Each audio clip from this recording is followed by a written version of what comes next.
First of all, happy Teachers Day to all of you. बोलो जोर से। आपको पता है गुरु, गु का मतलब है अज्ञान, अंधकार, डार्कनेस, और रू का मतलब है रिमूवल, मतलब जो अज्ञान रूपी अंधकार को हमारे लाइफ से दूर करते हैं, रिमूव करते हैं, उनको गुरु कहा जाता है। और उन्हीं के स्मरण में आज हम ये गुरु दिवस मना रहे हैं, राइट। तो यहाँ बैठे सारे गुरुओं को मेरा प्रणाम, और आज उन्हीं को प्रणाम करके आज का दिवस का सेलिब्रेशन शुरू करते हैं। तो मैं बहुत शुक्रगुजार हूँ कि मेरे लाइफ में बहुत अच्छे अच्छे गुरु मुझे मिले, और उन्हीं गुरुजनों की वजह से, मेरे माता पिता की वजह से, जिनके वजह से मुझे अच्छा अच्छा सीख मिला, उसी के वजह से मैं आज ये काबिल बन पाया हूँ कि आपके सामने खड़ा होकर कुछ बोलने की साहस रख पा रहा हूँ। थैंक यू एवरीवन जो लोग मेरे लाइफ को एनलाइटन किए। थैंक यू एवरीवन जो लोग मुझे लाइट दिखाए एंड मुझे बहुत कुछ सिखाए हैं अपने जीवन में। एंड ये बहुत इंपॉर्टेंट है, इसके लिए मैं एक वाकया बोल रहा हूँ। जैसे आपको पता होगा नारद मुनि के कोई गुरु नहीं थे। डेफिनेटली उनके बारे में अगर आप जानते होंगे तो वो मतलब क्या बोलते हैं, भगवान के दर्जे का, मतलब ऐसे एक प्राणी है वो, जिसके पास जब चाहे जाना चाहते हैं पहुंच जाते हैं। बट उनके लाइफ में उनके कोई गुरु नहीं थे, इसीलिए उनको कोई पूजा नहीं करता है। आज की डेट में रावण का मंदिर भी है, रावण के नाम का भी मंदिर है श्रीलंका में, बट नारद मुनि के नाम पे आपको कभी कोई मंदिर नहीं दिखेगा। Why? Because he has no guru in his life. और जो लोग अपने लाइफ में एक गुरु बनाए हैं, एक मेंटोर बनाए हैं, और उन्हीं के मार्गदर्शन में आगे बढ़े हैं, उनको जीवन में पूजा जाता है। तो ये बहुत इम्पोर्टेंट है कि आप लोग भी अपने लाइफ में एक सही गुरु को चुने, उनको माने और उनके मार्गदर्शन में आगे बढ़ें। Attention everyone, please be silent. ये बहुत इम्पोर्टेंट है। एक छोटा सा स्टोरी मैं आपको बोलना चाहूँगा। एक बार क्या हुआ था, आज जैसे यहाँ पे ऐसे हम स्कूल में हैं, पहले वैसा नहीं हुआ करता था। पहले गुरुकुल हुआ करते थे। गुरुकुलों में बहुत सारे शिष्यों को राजाओं के शिष्यों के साथ भी एक साथ मतलब पढ़ाया जाता था, एक साथ सिखाया जाता था, उनको आगे बढ़ाया जाता था।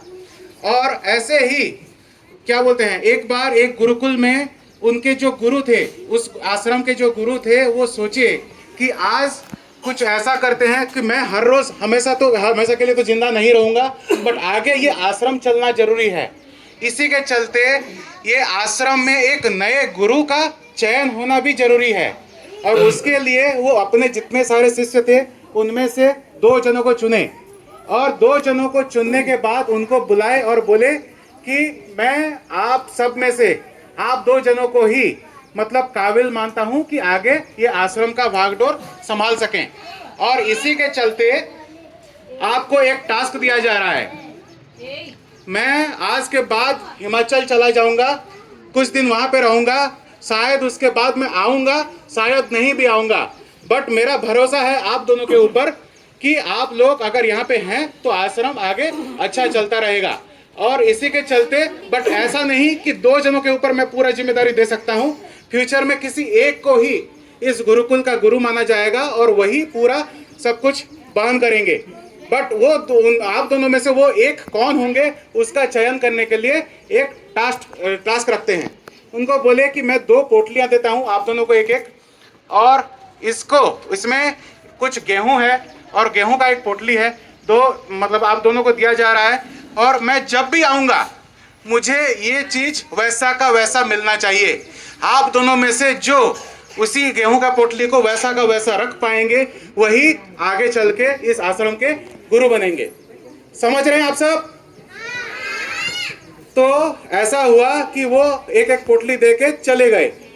उसके बाद एक बच्चा उसमें से जो अपने गुरु को बहुत ज़्यादा पूजा करता था, बहुत ज़्यादा मानता था, उस पोटली को ले जाके क्या किया, अपने भगवान के जगह रखा, भगवान के आसपास रखा, और उसको हर रोज पूजा करता रहा। दूसरा बंदा क्या किया कि वो सोचा कि ये हमेशा नहीं रहने वाला है, गेहूं है, इसको मैं क्या करूंगा, पीछे आश्रम के पीछे जाके कहीं पे मतलब बो देता हूँ। तो वो कम से कम मतलब क्या बोलते हैं, फार्मिंग हो जाएगा। तो ऐसा ही किए और कुछ 3-4 साल के बाद वो गुरु वापस आए और उन्हीं 2 शिष्यों के मिल के वही पूछे कि जो मैं पोटली दिया था वो कहाँ गया, मुझे वैसा का वैसा कौन दिला सकते हैं। तो पहला वाला क्या किया, तुरंत दौड़ के अपना वो पोटली लेके आया, बट क्या हुआ, उसमें से आधे से ज्यादा गेहूं सड़ चुके थे। करेक्ट। दूसरे वाले को जब पूछा गया कि वो कहाँ है, आपको जो पोटली दिया गया था, तो वो बोला अपने गुरु को कि मैं पीछे जाके इसको बो दिया था, फसल कर दिया था, और आज ये पूरा खेत, पूरा मैदान इसी फसल के शुरुआत से शुरू हुआ है। वहां से कुछ गेहूं उगे, वो गेहूं को वापस मैंने बोना शुरू किया और ये पूरा मैदान ऐसा आज यहाँ पे फसल उग गया है। तो फिर बाद में उसी का चयन हुआ और वो आखिर में गुरु बने। क्यों? क्योंकि वो अपना पोटली को वापस करने का लायक भी बना और उसको आगे बढ़ा के ढेर सारा बना के उनको वापस किया। तो ये ज्ञान जो आपको मिलता है, अगर आपके पास रहेंगे या सही उपयोग नहीं होंगे तो वो सड़ जाएंगे एक ना एक दिन। अगर वो आगे बढ़ाने के लिए कुछ तरीके आप निकाल पाते हैं तो डेफिनेटली वो बहुत जनों को मदद करेगा और आगे बढ़ता जाएगा। क्लियर? ये बहुत बड़ी एक रेस्पॉन्सिबिलिटी होता है गुरु का। एक इंजीनियर खराब निकल जाएगा, ये मैं आप सब गुरुओं से बोलता हूं, एक इंजीनियर खराब निकल जाएगा, एक आध पुल बिगड़ जाएंगे, कुछ एक्सीडेंट्स हो जाएंगे। एक डॉक्टर अगर बुरा निकल जाएगा तो 2-4 ऑपरेशन खराब हो जाएंगे, 2-4 लोग मर जाएंगे।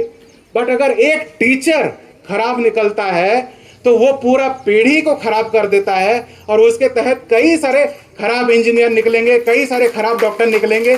तो ये बहुत बड़ी रेस्पॉन्सिबिलिटी है जो हमारे टीचर्स यहाँ पे निभा रहे हैं। करेक्ट? ये इस पावन मौके पे हमारे जितने सारे टीचर्स हैं उनका नाम अगर मैं नहीं लेता हूं तो ये बहुत ही गड़बड़ हो जाएगा। तो starting from our academic advisor sir, जिनके बदौलत क्या बोलते हैं, हमें क्या करना है, हमारे रेस्पॉन्सिबिलिटी क्या है, हमारा टीचिंग कैसा होना चाहिए, वो टाइम टू टाइम गाइड करते आ रहे हैं और उसी के चलते स्कूल आगे बढ़ रहा है। आप सब आगे बढ़ रहे हो, आप सब मतलब अच्छे से अच्छा टीचिंग आपको मिल रहा है और अच्छे से अच्छा हमें नॉलेज मिल रहा है कि कैसे सारे कामों को, सारे रेस्पॉन्सिबिलिटी को निभाना चाहिए। Thanks to you sir. उसके बाद यहाँ बैठे तमाम teachers, starting from Lily madam, Shravani madam, Anu madam, Seema madam, Aliva madam, Khushboo madam, Lipi madam, Khitija madam and everyone, Debashish sir, Nayan sir, Ashutosh sir, everyone, सबको मैं थैंक्स करना चाहूँगा जिनके वजह से आज ये ऑर्गेनाइजेशन आगे आगे बढ़ रहा है।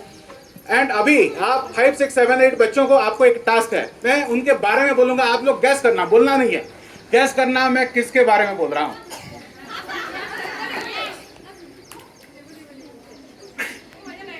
वो इंसान जो नर्सरी से लेके क्लास 8 तक के बच्चों को 1-to-1 ख्याल रखते हैं, उनका क्या प्रॉब्लम हुआ क्या नहीं उनको हमेशा पता रहता है। अगर किसी के घर में कुछ प्रॉब्लम होता है तो उन्हें पहले कॉल जाता है। To whom I am talking about? Lily madam. Lily madam उनको सारे बच्चों का ख्याल रहता है, सारे मतलब ईच एंड एवरी पेरेंट्स उनको जानते हैं, पहचानते हैं और वो सारे बच्चों का ख्याल रखते हैं। तो इम्पोर्टेंट है, थैंक्स टू लिली मैडम। उसके बाद नेक्स्ट एक ऐसे टीचर्स जो मतलब जब पढ़ाते हैं तो और कुछ दिखता नहीं है, जो वो पढ़ाते हैं, जो सब्जेक्ट लेते हैं सिर्फ और सिर्फ माइंड में वही चलता रहता है। उनका सब्जेक्ट, उनका टीचिंग इतना मज़ेदार रहता है, उनका इतना ज़बरदस्त रहता है कि दूसरा कुछ दिमाग में नहीं आता है। To whom I am talking about? Anu madam and Khushboo madam. अगला कुछ ऐसे टीचर्स जो मतलब जिनका सब्जेक्ट पहले हमें बोरिंग लगता था, पढ़ने को मन नहीं करता था, अभी वो सब्जेक्ट इतना इंटरेस्टिंग हो गया है, इतना मजा लग रहा है कि पढ़ने को मन कर रहा है। Shravani madam and Seema madam, apart from studies teaching, उन लोगों का ऐसा है कि लाइक क्या बोलते हैं, कल्चरल प्रोग्राम में भी उनका एक्टिविटी है, उनका मतलब एक्टिव पार्टिसिपेशन है।